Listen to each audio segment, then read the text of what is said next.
katumbas na halaga ang pagkakaroon ng buo at masayang pamilya. Sila ang ating matatakbuhan sa oras ng pangangailangan. Ikaw kabarangay, kaya mo bang paulit-ulit na magpatawad para sa iyong pamilya?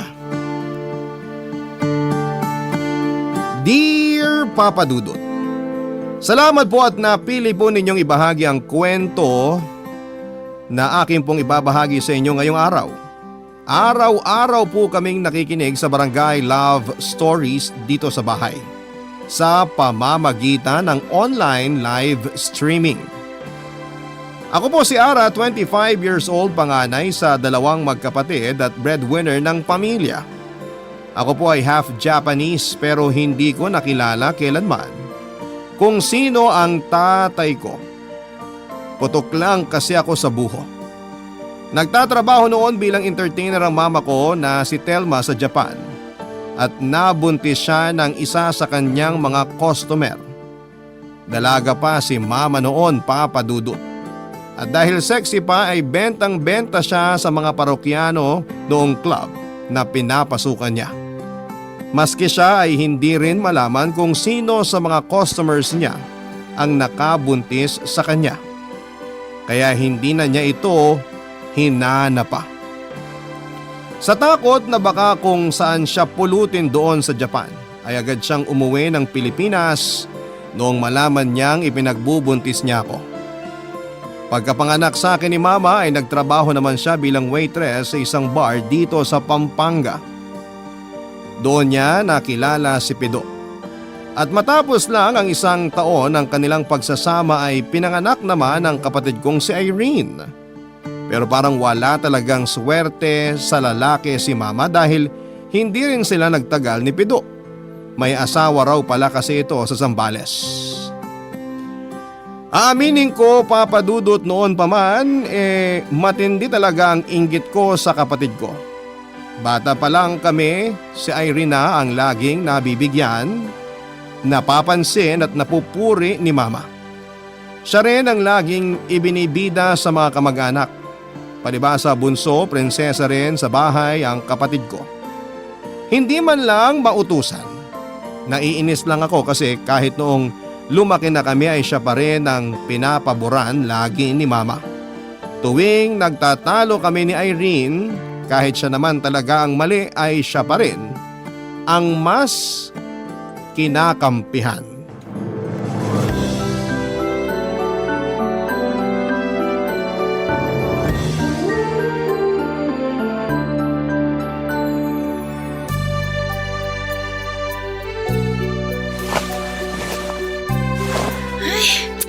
Nasaan ba yun?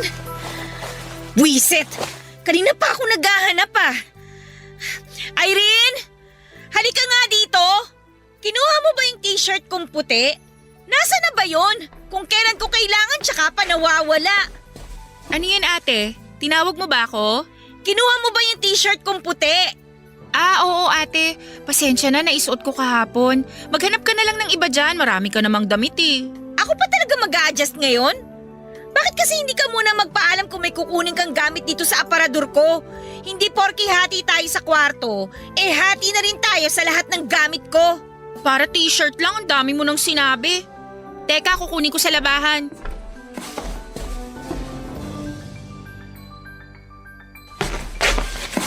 Oh, heto. Laban mo muna tapos isaksak mo sa baga mo. Ano bang nangyayari dito at sigawan kayo ng sigawan? Nagluluto ako nambubulahaw kayo. Eto kutsilyo, magsaksakan na lang kayo. Si ate po kasi may. Ang aga-aga, galit na naman. Ano ba naman kasi yung si Irene, ma? Kinuha na naman yung damit ko nang walang paalam. Pangilang beses na to nakakabwisit na. Magsitigil na kayo! Ikaw, Ara, panganay ka pa naman. Hindi ka maging mapagbigay sa nakababata mong kapatid. Damit lang yan, Sus Mariosep, pinalalaki mo pa? Ma, ang issue ko dito, yung kinukuha niya yung gamit ko nang walang paalam. Sarili kong gamit na hindi niya kagad binabalik kung hindi ko pa hahanapin. Ano yan ngayon, ma? Kailangan ko yung damit na yun. Nakaschedule na yun ang isusuot ko. Ako mismo nagsabi kay Irene kahapon na gamitin na lang niya yung t-shirt mo.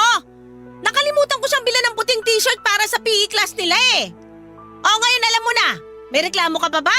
Sinabi niyo na ipang PE lang niya yung t-shirt kong yun? Naman! Pangalis ko yun eh! At saka bakit ho kayong nagdedesisyon? Imbis na sabihan niyo magpaalam muna sa akin, kayo pa po palang nagtuturo dito kay Irene na maging pakialamera ng gamit. Kaya ganyan yan eh. Kasi alam niyang hindi niyo siya pagagalitan. Huwag mo nga akong turuan kung anong gagawin ko kay Irene! Ano bang alam mo sa pagpapalaki ng anak?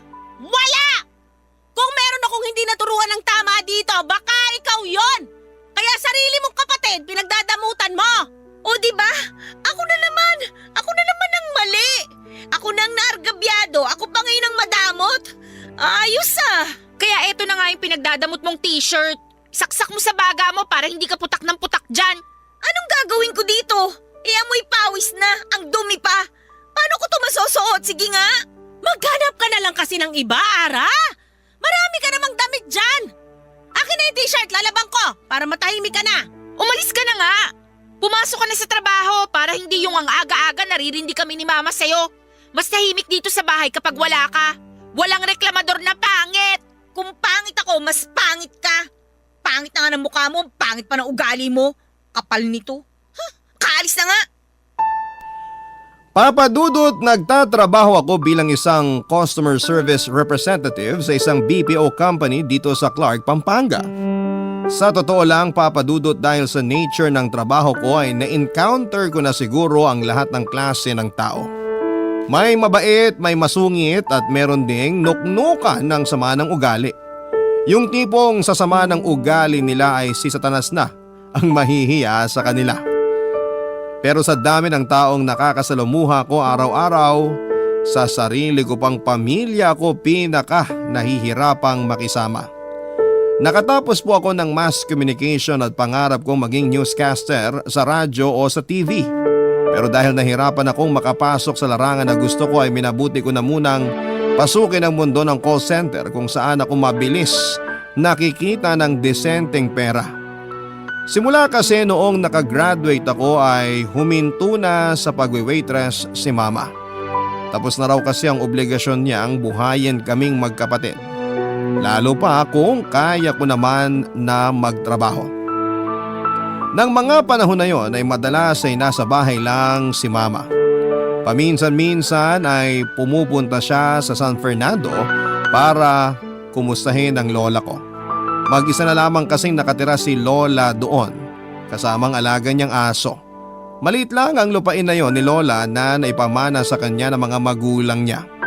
Mas gusto niyang doon tumira kaysa sumama sa amin dahil hindi niya maiwan ang bahay na ipinatayo nila ni Lolo noong nabubuhay pa ito.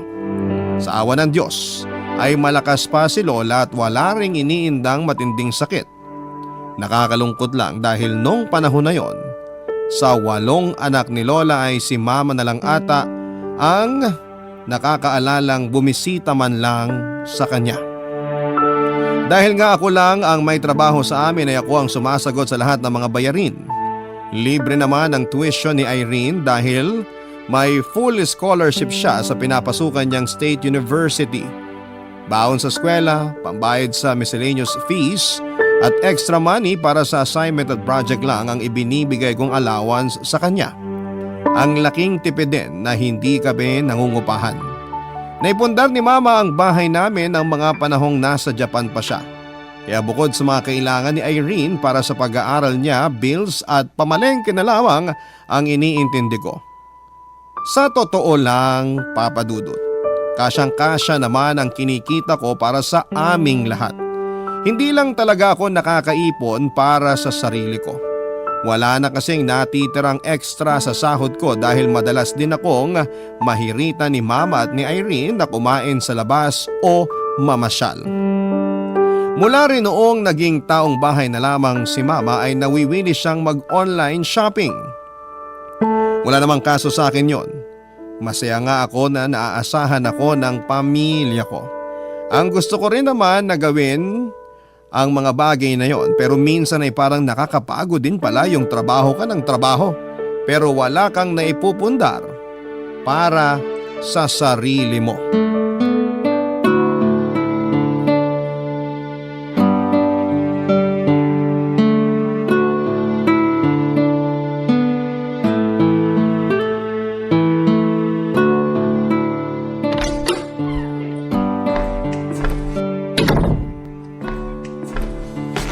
Oh, nakauwi ka na pala. Yung ano pala natin, internet bill, due date na sa makalawa. Sige po ma, ako na pong bahala. Siya nga po pala ma, may sasabihin sana po ako sa inyo. Ano yon? Madidelay po kasi yung sahod ko ng 1 linggo. Nagkaroon po kasi ng problema sa payroll system namin eh. O ngayon? Makikiusap lang po sana ako na baka pwedeng tsaka na po muna yung mga pag-mine nyo sa mga live selling. Tsaka pakibawasan nyo na rin po muna yung magpa-deliver. Ang mangyayari kasi ma, pagkakasyahin ko lang po muna yung natitirang pera na hawak ko ngayon para po sa mga bayarin at pagkain natin. Anong gusto mong palabasin? Wala naman ho ma. Nakikiusap lang naman po ako na medyo kailangan nating magigpit ng sinturon. Yun lang naman po. Ako ba, sinabihan ba kita noon na huwag ka nang kumain? Sinabihan ba kita na huwag ka nang mag-aral? Ipapaalala ko lang sa'yo na nung wala ka pang trabaho, ako ang nagpapalamon sa'yo. Ma, wag naman kayong magalit. Wala akong ibig sabihing masama. Wag naman po kayong ganyan, ma. Anong wag akong ganyan? Sa tabas ng dila mo parang nagrereklamo ka eh. Ang hirap sa'yo, nagkatrabaho ka lang, nakalimot ka na. Nandito na rin naman tayo sa usapan na to, di pa paalala ko na sa'yo. Noon, kahit anong ipabili mo, sige lang. Gusto mo ng laruan, ng sapatos, sige ako nang bili. Ngayon ako itong may maliit na kaligayahang nakukuha sa pagbili sa mga live selling, parang ang bigat-bigat sa'yo. Namumulubi ka ba sa mga pinapadeliver ko? Hindi naman ah. Wala po kong sinabi na nabibigatan ako. Sinasabi ko lang po na baka pwedeng tsaka na po muna yung mga yon kasi may mga bayarin pa po tayo na dapat unahin. Huwag niyo pong masamain yun ma, nakikiusap lang po ako. Masyado nang lumalaki ang ulo mo. Akala mo naman kagandahan ng trabaho mo. Huwag mo ako niyayabangan. Mahiya ka nga. Hindi naman po ako nagyayabang. Masama po bang makiusap? Bakit niyo ba ginagawa sa akin to ma? Halos masiraan na ako ng ulo kakaisip kung paano kita mapapasaya. Ginagawa ko naman po lahat ah. Kahit wala nang matira sa akin, makapagbigay lang ako rito sa bahay pero ni minsan, hindi pa ako nakarinig ng thank you mula sa inyo.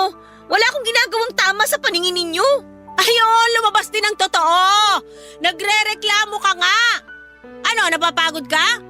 Bakit? Akala mo ba ako hindi napagod sa'yo? Kahit anong gawin ko, hindi kayo masaya. Doon ako napapagod, ma. Hindi sa pagtatrabaho. Napapagod na akong gawin ang lahat, tapos baliwala lang po sa inyo. Kung nahihirapan ka, kasalanan mo yan. Sinabi ko naman kasi sa'yo, kumuha ka ng magandang kurso para makahanap ka ng trabaho na malaki ang sahod. Hindi ka marunong makinig. Masaya ako sa kursong kinuha ko dahil pangarap ko po yun. Nag-iipon lang ako ng konti. Itutuloy ko yung pag-apply ko sa Manila. Wala namang pera dyan sa pangarap mo. Saka puro ka ganyan? Saan ka ba dinala niyang pangarap mo? Wala! Nga! Wala kang napala! Kesa naman sa inyo, ano bang pangarap nyo? Wala rin naman, di ba? Ang kapal na mukha mo! Huwag mo ako pinagmamalakihan! Kahit ganito lang ako, lahat ng meron kayo dahil sa akin! Ang hinihiling ko lang po sa inyo, ma. Makita nyo rin naman yung effort ko. Kahit mapasalamatan nyo man lang ako o mapansin sa lahat ng mga ginagawa ko para sa atin ni na Irene. Yun lang naman po eh. Mahirap po ba yun? Bakit ako magpapasalamat sa'yo? Anak lang kita! Utang na loob mo sa akin ang buhay mo, kaya dapat lang bumawi ka ngayon! Walang kwentang ipagpatuloy pa tong usapan na to, ma. Hindi nyo naman ako naiintindihan. Matutulog na lang ako. Ay, hindi pa tayo tapos! Bumalik ka rito! Kinakausap pa kita! Ara! Anak lang kita. Sa totoo lang, papadudot kapag nagkatalo kami ni Mama at naririnig ko sa kanya ang mga salitang yan, ay hindi na ako sumasagot. Bakit ganon? Dahil ba anak lamang ako ay wala na akong karapatang kumibo at magsalita. Lahat ng sumbat ni Mama sa akin ay kaya kong lunukin. Pero para sa akin ang pinakamasakit at iniinda ko talaga kapag pinamumukha niya na wala akong karapatang humingi sa kanya ng pangunawa at pagmamahal dahil nga sa anak lamang niya ako. Madalas ipamukha sa akin yon ni Mama, Papa Dudut, kahit nung bata pa lamang ako. Kaya tuwing nagkakasagutan kami, mas pinipili ko na lamang na magkimkim ng sama ng loob dahil baka kung ano pa ang masabi niya sa akin. Marami pa siyang sinasabi sa akin bukod sa yumayabang daw ako. Nandyan din na nagmamalaki na raw ako sa kanya at kung ano-ano pa. Noon ngang nag-aaral pa ako ay madalas kong puntahan sa bahay ang mga kaibigan ko. Siguro'y dahil ayaw ko ring tumatambay sa bahay namin pag wala akong ginagawa. Nakikita ko kung paano makisama yung mga kaibigan ko sa mga magulang nila. Ibang-iba talaga sa relasyon na meron kami ni Mama. Hindi ko lang sinasabi kahit kanino pero inggit na inggit ako sa mga taong buo ang pamilya at malapit sa mga magulang nila. Sana ganon din ako. Tanggap ko nang hindi ko na makikilala kahit kailan yung tatay ko. Pero may kirot pa rin sa puso ko kapag naiisip kong pati kami ni Mama ay madalas din na hindi magkaintindihan at halos hindi kilala ang isa't isa. Papa Dudut, hindi ko alam, parang ang laki ng tinatagong galit sa akin ni Mama. Kahit na anong subo ko na mapalapit sa kanya, ay para bang siya talaga ang kusa na lumalayo sa akin. Para bang gusto niya na may distansya kaming dalawa. Barangay Love Stories. Barangay Love Stories. Papa Dudut, kung meron mang pangarap si Mama para sa akin, yon ay kumuha ko ng kursong tourism para makapagtrabaho ako bilang isang flight stewardess. Lagi niya akong sinasabihan na magiging maganda raw ang buhay ko kapag yon ang kursong tinapos ko at makakapag-travel pa ako ng libre kahit kailan ko gusto. At higit sa lahat ay makakapag-asawa pa raw ako ng piloto o ng foreigner. Alam ko naman na maganda ang hangad ni Mama tuwing sinasabi niya yon. Hindi lang talaga maganda ang tono niya tuwing ipinamumukha niya sa akin yon. Nababasa ko naman sa mga sinasabi niya na gusto niya lamang na hangarin ko na tumaas ang estado namin sa buhay, pero ang pinakaayaw kong maririnig sa kanya ay yung mag-shortcut na lamang ako at maghanap ng mapapangasawang mayaman. Lumaki akong walang tatay at naitaguyod ako ni Mama ng mag-isa at walang pinansyal na tulong mula sa kahit na sino. Hindi alam ni Mama to pero isa yon sa mga kinabibilaban ko sa kanya. Kung si Mama nga ay hindi naman naghanap ng mayamang mapapangasawa, kaya ko ring itaguyod ang buhay ko na hindi umaasa sa pera ng mapapangasawa ko kung sakali. Hindi ko kailangang humanap ng mayamang mapapangasawa kung gusto kong umasenso sa buhay. Ang kailangan ko lang ay magsikap.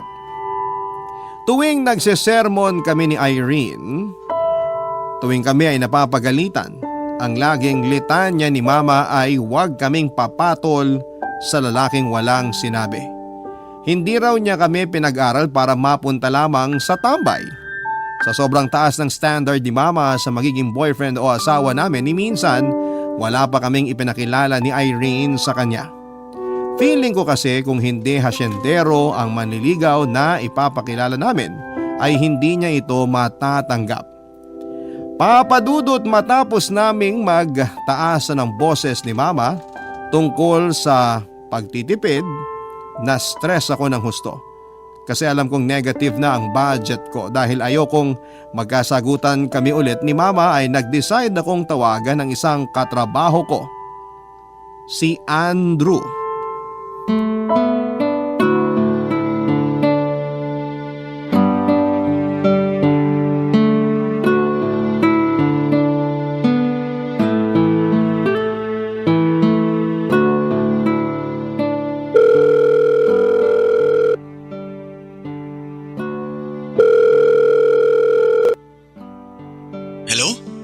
Hello? Andrew? Sino to? Si Ara to, Andrew. Sa office. Huy, Ara! Ikaw pala yan. Pasensya ka na ha. Hiningi ko lang sa katrabaho natin yung number mo. Huwag ka sana magalit. Busy ka ba? Hindi naman ako busy. Kumusta? Bakit napatawag ka ata? Sorry talaga, Andrew ha. Kakapalan ko ng mukha ko. Wala na talaga ako ibang malapitan eh. Pwede ba akong makahiram ng pera? Na-short lang kasi yung budget ko ngayon. Gawa nga nung madidelay yung sweldo natin. Oo nga pala, no? Pero issue talaga na madidelay yung sahod natin. Di bale, may extra pa naman ako. Magkano ba kailangan mo? 2,000 sana. Sure ka ba na okay lang? Baka kailangan mo yung pera ha? Ayos lang naman kung hindi mo ako mapapahiram. Ano ka ba? Sakto na may extra ako kaya ayos lang. Bank transfer ko na ba ngayon? O abot ko na lang pag nakita tayo sa office? Pasuyo na, pakitransfer mo na lang pagkatapos nating mag-usap. Text ko sa iyo bank account ko mamaya. Salamat talaga Andrew ha. Huwag ka mag-alala. Ibabalik ko kagad yun pagpasok ng sahod natin. Dadagdagan ko na lang ng interes para sa abala. Sus, hindi na. Ito naman, parang others. Huwag ka masyadong ma-pressure. Ayos lang. Ibalik mo na lang sa akin yung pera kapag maluwag na budget mo. Seryoso? Naku, salamat talaga ng marami ha. Paano kaya ako nito kung wala ka? Grabe naman. Parang ang bigat niyang problema mo ah. Baka kailangan mo rin na makakausap. Wala naman akong gagawin kaya pwede ako makipagkwentuhan. Ang nangyari kasi, due date na yung internet bill namin eh. Pambayad ko yung hiniram ko sa yung pera. Dahil nga alam ko na kakapusin ako sa budget, nakiusap ako sa mama ko na umiwas muna sa gastos. Eh ayun, nagalit kung ano-ano mga pinagsasabi sa akin. Nasumbatan pa ako. Ayos ka lang ba? Huwag mo nang intindihin yung mga sinabi sa'yo. Dala lang siguro ng bugso ng damdamin yon. Naku, hindi mo pa kilala si mama. Kung alam mo lang. Tsaka maniwala ka, hindi yun bugso ng damdamin. Halos araw-araw kung almusal ang panunumbat niya sa akin. Grabing bugso ng damdamin yun kung sakali ha. Parang samgyupsal. Unlimited. Ayos ah, komedyante ka rin pala. Eto pa, kung almusal ko yung panunumbat ni mama, lunch ko naman yung sakit ng ulo ko sa kapatid ko. Napakapasaway. Araw-araw akong busog sa stress sa kanilang dalawa. Ay, teka nga, ano ba tong pinagsasasabi ko? Baka naaabala na kita, Andrew. Pasensya ka na sa mga kwento ko ha. Nakakahiya. Di, huwag kang mahiya. Naaaliw nga akong kausap ka eh. Mahilig ka ba sa kape? Coffee tayo minsan. Para may mapagkwentuhan kanyang mga dinadala mo. Libre kita. O sige, pero huwag mo na ako ilibre. Kung ayaw mo lagyan ko ng interes yung hiniram kong pera sa'yo, ako na lang ang sasagot ng kape mo para makabawi man lang. Kulit nito, wala nga yun. Ako ang nag-aya kaya dapat sagot ko. Usapan na yan ha. Magkakape tayo minsan. Oo, pag-usapan na lang natin kung kailan. Sige na pala Andrew, ibababa ko na tong tawag ko ha. Salamat ulit, bye. Okay, bye. Papadudot nakilala ko si Andrew sa trabaho. Hindi kami ganong close noong umpisa pero nagkakakwentuhan naman kami minsan sa opisina. Nagkaroon ako ng pagkakataon na makilala pa siya ng lubusan noon hanggang minsan ay nagkaroon ako ng matinding pangangailangan. Lumabas kami ni Andrew Papadudot nagkabilang tawanan at kwentuhan. Hindi ko alam kung bakit pero kahit problema ko sa buhay ay pinag-uusapan namin. Ang gaan ng ora at puro lamang kami tawanan noon.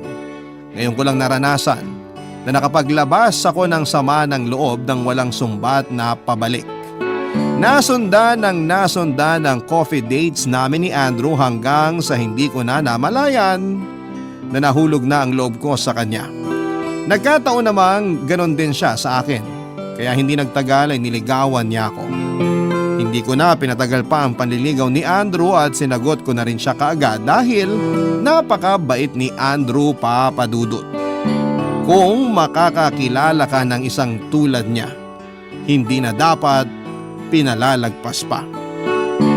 Itinago ko ang relasyon namin ni Andrew. Alam ko kasi na hindi siya matatanggap ni Mama dahil gaya ko ay isa rin siyang call center agent. May mga pagkakataon na ilang araw wala sa bahay si Mama. Doon siya natutulog kay Lola sa San Fernando kaya nadadala ko si Andrew sa bahay. Nakilala na rin siya ni Irene at nagkasundo rin silang dalawa. Sa totoo lang, Papadudot ay natouch ako sa ginawa noon ni Irene na pagtatakip sa sikreto ko. Hindi niya ako isinumbong. Yari talaga ako kapag nalaman ni Mama na may boyfriend na ako. Tinanong ko rin si Irene isang beses kung bakit ginagawa niya ang malaking pabor na yon para sa akin. At nagulat ako sa sinagot niya. Kahit daw makulit siya minsan at marami kaming hindi pagkakaintindihan, mahal niya ako bilang kapatid kaya hindi niya maaatim na ipahamak ako. Doon ko nga na-realize na wala namang ginawang masama sa akin si Irene. Nagalit lamang ako sa kanya dahil nakita kong hindi pantay ang pagmamahal ni Mama sa aming dalawa.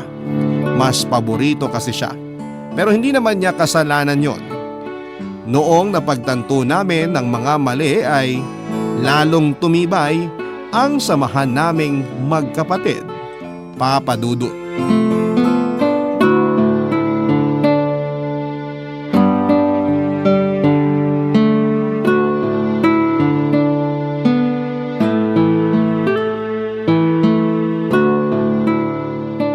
Irene, halika rito, tingnan mo to, oh.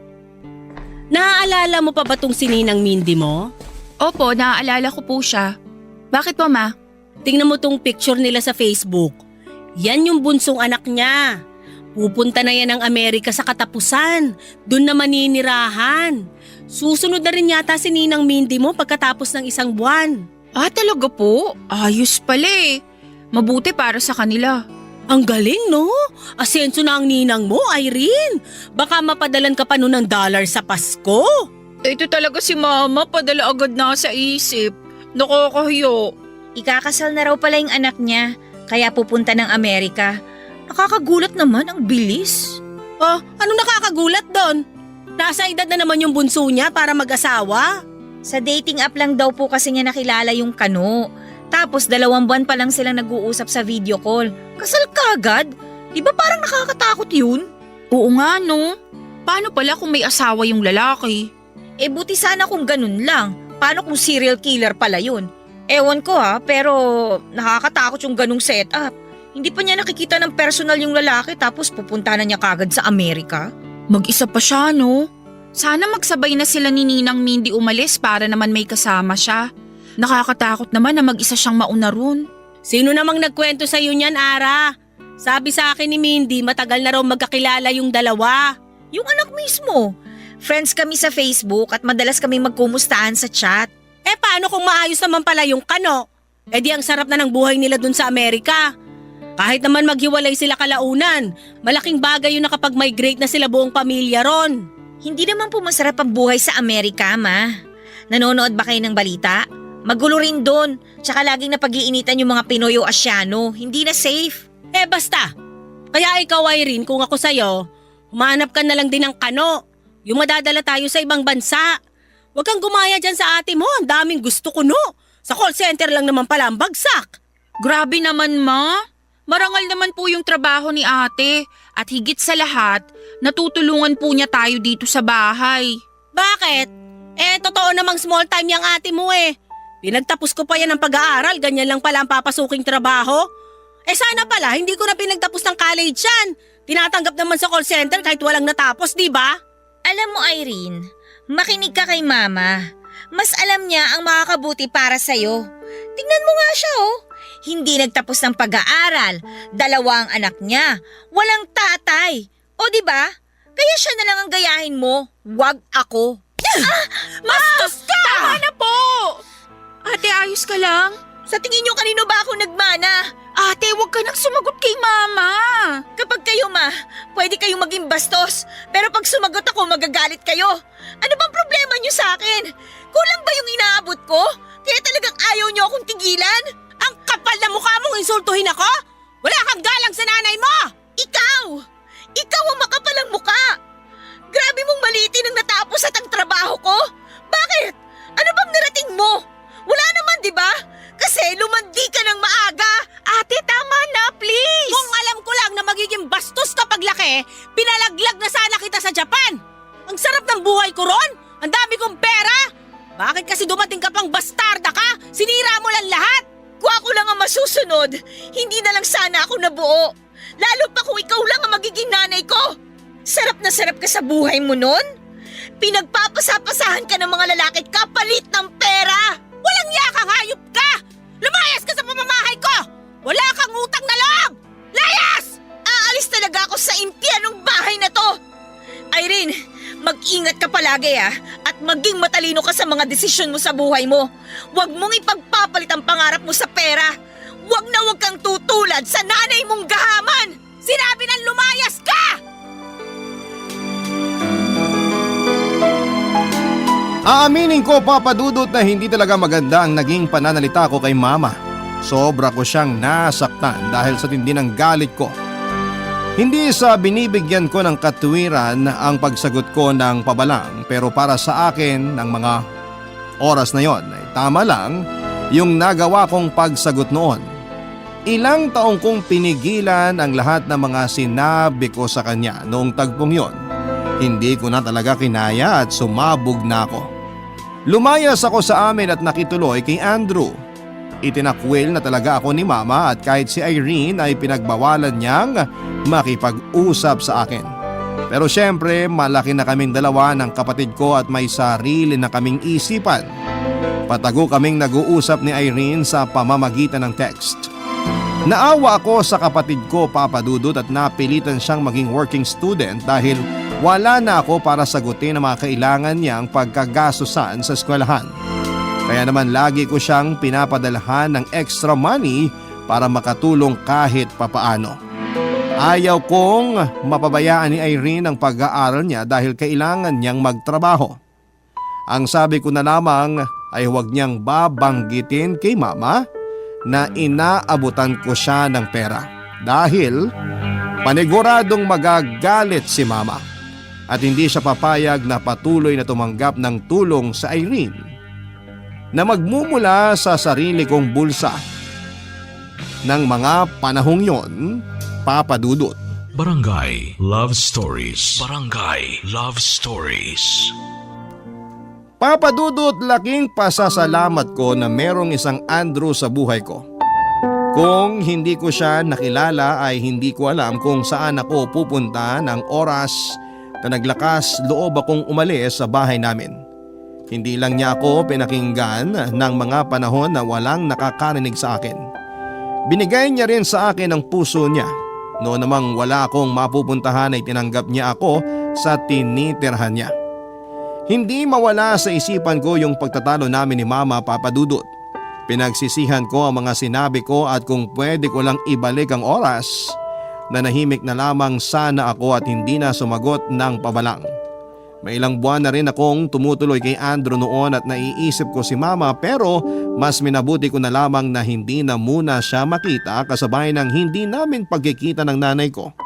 Hindi rin kami nagkakausap at masasabi ko na kaya siguro hindi ko pa rin kinakausap si Mama noon kasi napanghihinaan ako ng loob at natatakot sa kung anuman ang magiging reaksyon niya sa akin. Miss na miss ko na sina Mama at Irene ng panahon na yon. Kay Andrew ako umuuwi.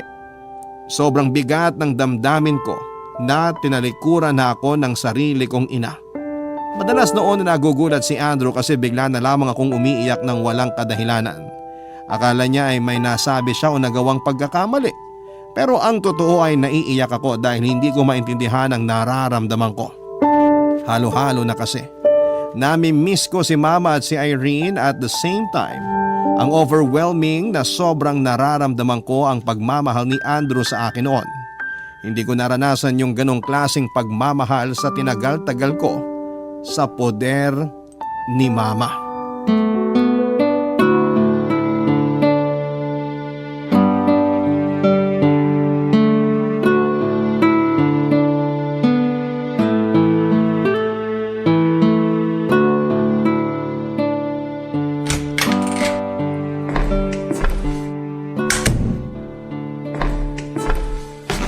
Mahal, sorry ang tagal ko bago nakauwi ah. Medyo traffic kasi. Oh, nandiyan ka na pala. Gutom ka na ba? Mag-ibihis lang ako tapos bibilisan ko na magluto. Nakapagluto na ako. Wow, ikaw ang nagluto? Anong meron at sinisipag ka yata? Bakit? Nagluluto naman ako ah. Napatikim ko na sa iyo yung menudo ko, di ba? Oo nga, pero ako kasi ang laging nagluluto ng dinner natin eh.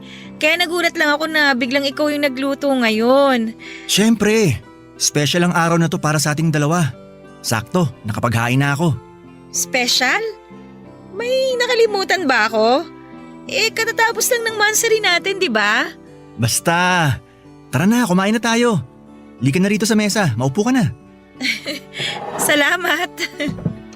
Mahal, oo nga pala. Anong plano mo? Hindi ka na ba talaga uuwi sa inyo para mag-sorry sa mama mo? Sa totoo lang, lagi ko ngang iniisip yan. Kung ano bang dapat kong gawin. Gusto ko na talaga makausap si mama eh. Pero hindi ko alam kung anong magiging reaksyon niya. Tara, umuwi tayo sa inyo. Sasamahan kita. Para makausap mo na ang mama mo. Para masabi ko rin sa kanya yung plano nating magpakasal. Ha? Planong ano? Anong sabi mo? Ara, will you marry me? Teka, nagpo-propose ka ba? Bakit wala man lang sing-sing? Sino nagsabing wala? Eto oh. Ara, mahal. Sa pangalawang pagkakataon, itatanong ko ulit. Will you marry me? Yes! Oo naman! I will marry you! Kaya pala parang may nararamdaman akong iba sa'yo nitong mga nakaraang araw May pinaplano ka palang gawin. O ayan, may dahilan ka na para umuwi. Huwag kang mag-alala, mahal ko.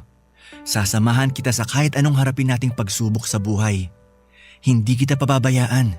Hindi lang ngayon, hanggang sa tumanda na tayong dalawa. Hindi kita hahayaang mag-isa. Kahit ano pang masabi sa'yo ng mama mo, kailangan nating harapin yun pareho. Nanay mo pa rin siya. At bilang respeto, kailangan niyang malaman na magpapakasal na tayo. Salamat sa lahat, Andrew Mahal na mahal kita. Mahal na mahal din kita, Ara ko. O sige, umuwi tayo sa amin. Harapin natin si Mama.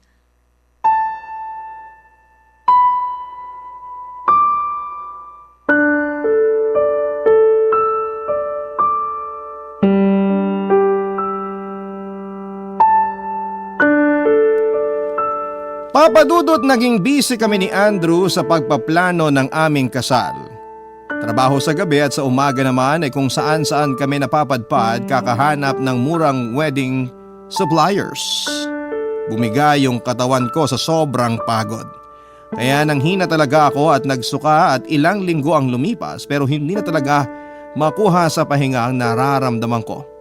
Nagpa-check up na ako sa doktor at dito ko nalaman na 6 weeks na pala akong buntis. Wala kaming napaglagyan ni Andrew ng saya nang malaman namin na magkakaanak na kaming dalawa, papadudot. Pero sa likod ng isipan ko ay may takot pa rin sa kung ano ang masasabi ni Mama tungkol sa pagbubuntis ko at sa plano naming magpakasal. Sinikap ko talagang magtrabaho ng husto, papadudot, dahil sunod-sunod na ang magiging gastos namin. Sa kasal pa lamang ay nalula na ako habang nagkukwenta ng mga kailangang bayaran. Nag-decide na lamang kami ni Andrew na magkaroon ng intimate wedding para makatipid at para hindi na rin ako ma-stress sa kakaisip. Kahit pinagkakaabalahan namin ni Andrew ang kasal namin ay mas priority pa rin ang panganganak ko at ang mga gagamitin ni baby. Pero bigla akong dinugo at isinugod sa ospital. Akala ko talaga noon ay mawawala na sa amin ang anghel namin ni Andrew. Mabuti na lamang at hindi pa huli ang lahat. Naagapan at nabuhay pa rin ang sanggol sa loob ng aking sinapupunan. Inabisuhan ako ng doktor na magpahinga na lamang muna sa bahay dahil masela ng pagbubuntis ko. Kaya kahit kailangang makaipon, pansamantala muna akong tumigil sa pagtatrabaho.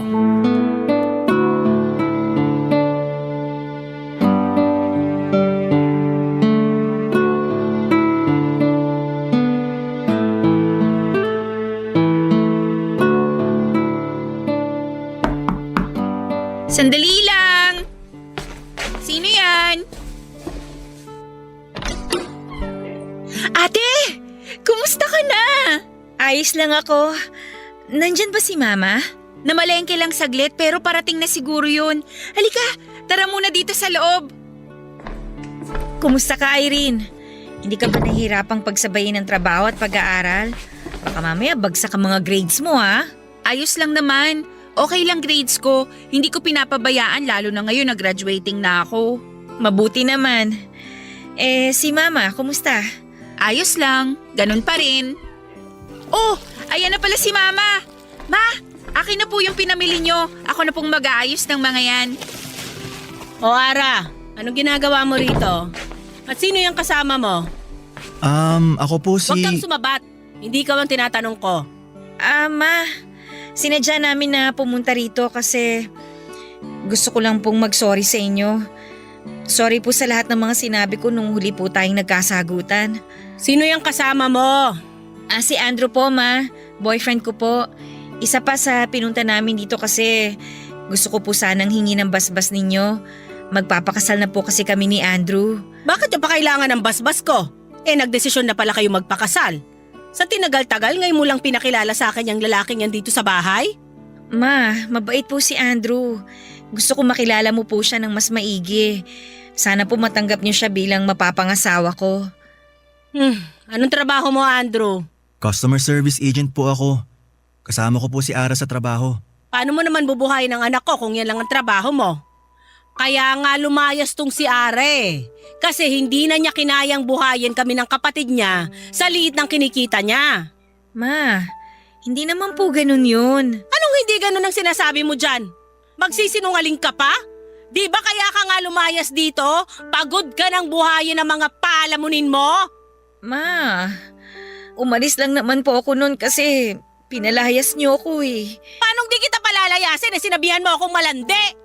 Bukod doon, pinaramdam mo sa akin na ang dumi kong babae, na parang wala akong karapatan na maging nanay.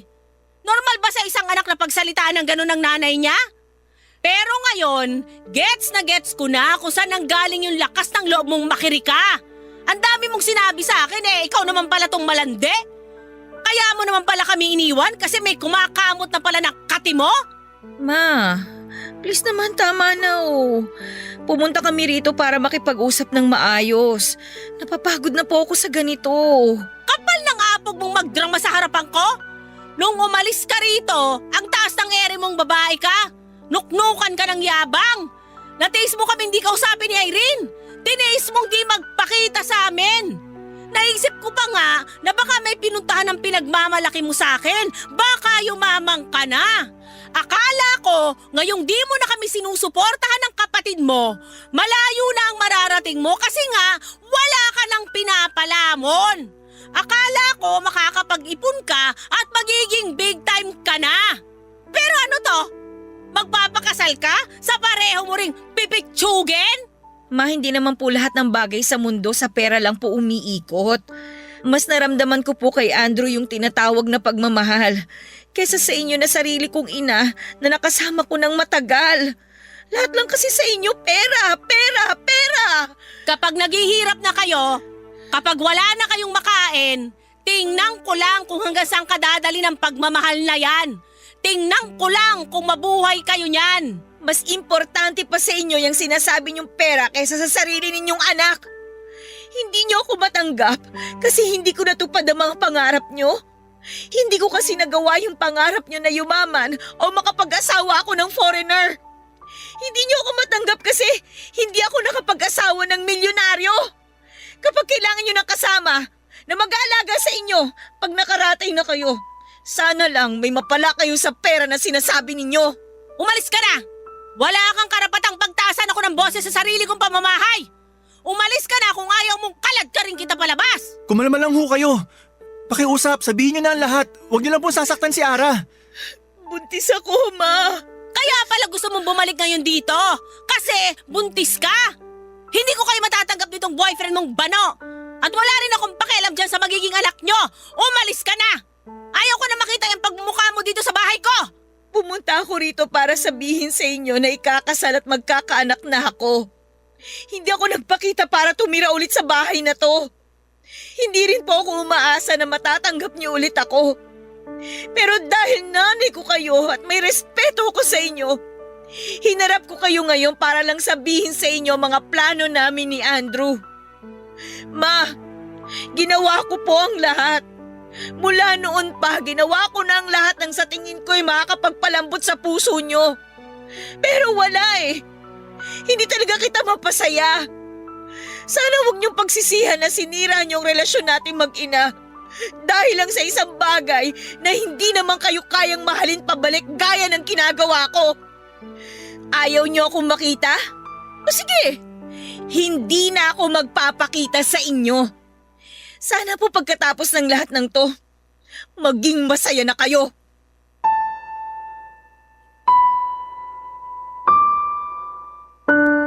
Papadudot hanggang sa dulo ay naging matigas si Mama.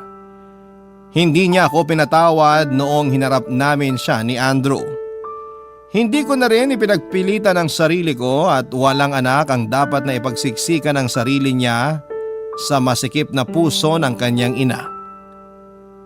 Napagod na ako makipagkompetensya sa lahat ng bagay na mas importante kesa sa akin na sarili niyang anak. Umalis po kami ni Andrew at mula noon ay hindi na kami nagpakitang muli sa bahay. Tinanggap ko nang hanggang doon na lamang siguro ang kwento naming mag-ina.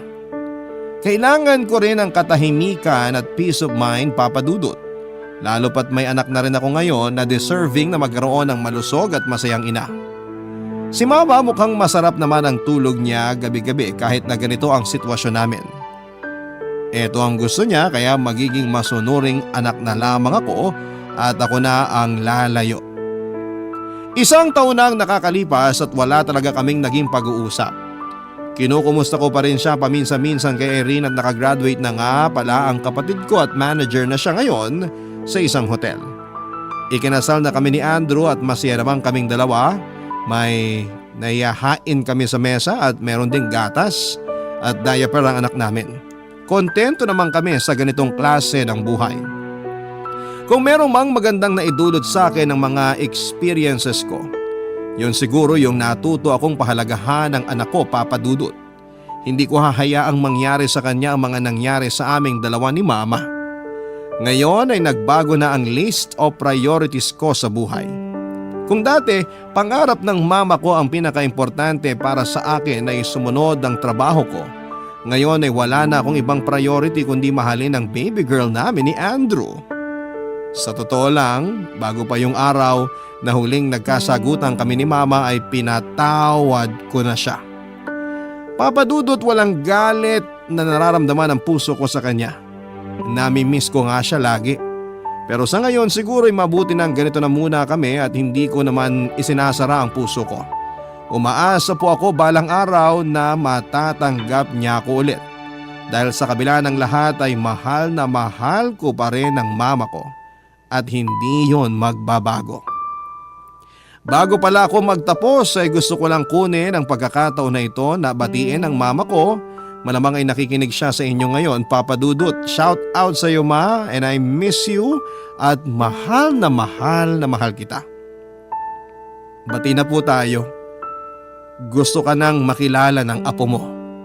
Maraming salamat po sa pagkakataon na ipinagkaloob ng Barangay Love Story sa akin na matampok ang kwento ng aking buhay, pag-ibig at pag-asa. Nawa ay patuloy pong maging tunay ang Barangay LS sa mga taong tulad ko na nagbabaka sakali na maglabas ng saloobin. Number 1 kayo sa puso ko. Maraming salamat po sa lahat. Ang inyo pong forever kapuso at kabarangay, Ara.